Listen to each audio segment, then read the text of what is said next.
నమస్తే, welcome to yo-yo TV. దేశంలో కాలుష్యం రోజు రోజుకు పెరుగుతుంది. ప్రభుత్వాలు ఎన్ని చర్యలు చేపట్టినా ఫలితం ఉండటం లేదు. ఇప్పటికే ఢిల్లీ వంటి మహానగరంలో కాలుష్య కొరల్లో చిక్కుతోంది.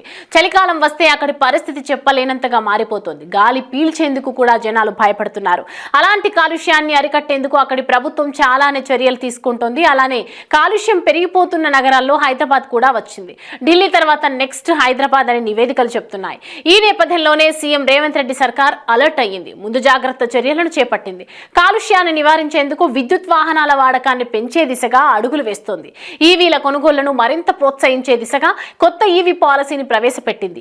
ఆ కొత్త ఈవీ పాలసీని తీసుకువచ్చింది. అయితే ఈ పాలసీపై చాలా మంది అనుమానాలు అయితే వ్యక్తం చేస్తున్నారు. కానీ ఈవీ పాలసీ కారణంగా ప్రజలకు మేలు జరుగుతుందనడంలో ఎలాంటి సందేహమూ లేదు. ఎందుకంటే జీవో 41 కింద నూతన ఈవీ పాలసీని ప్రభుత్వం తీసుకొచ్చింది. కొత్త పాలసీకి సంబంధించి రవాణా శాఖ స్పెషల్ సిఎస్ వికాస్ రాజ్ ఉత్తర్వులు జారీ చేశారు. ఈ కొత్త ఈవీ పాలసీ ప్రకారం విద్యుత్ బైకులు, విద్యుత్ కార్లు, ఎలక్ట్రిక్ క్యాబులు, ఎలక్ట్రిక్ ఆటోలు, ఈవీలోనే టాటా ఏఎస్ తరహాలో ఉండే లైట్ గూడ్స్ క్యారియర్లు, ఈవీ ట్రాక్టర్పై ప్రయోజనాలు లభించనున్నాయి.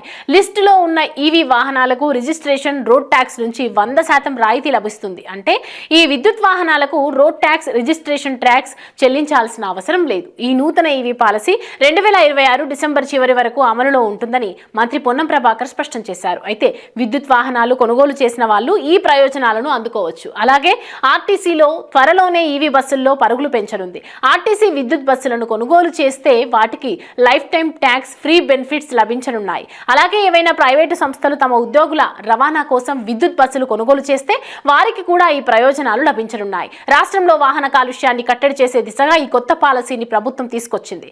గత ప్రభుత్వం 2020 నుంచి 2030 విద్యుత్ పాలసీని తీసుకొచ్చింది. అయితే ఆ పాలసీలో ఈవీల కొనుగోళ్లపై కొన్ని పరిమితులు ఉన్నాయి. అందుకే ఆశించిన స్థాయిలో ఈవీల కొనుగోలు జరగలేదు. ఇప్పుడు వాటిని సవరిస్తూ కొత్త విధానం తీసుకువచ్చింది కాంగ్రెస్ సర్కార్. ఇప్పుడు విద్యుత్ వాహనాల కొనుగోలులో ఆశించిన ఫలితాలు లభిస్తాయని ఆశాభావాన్ని వ్యక్తం చేస్తోంది. ముఖ్యంగా హైదరాబాద్ మహానగరం పరిస్థితి ఢిల్లీ, హర్యానా, పంజాబ్ వంటి రాష్ట్రాల మాదిరి కాకూడదనే రేవంత్ ప్రభుత్వం ఈ నిర్ణయాన్ని తీసుకుంది.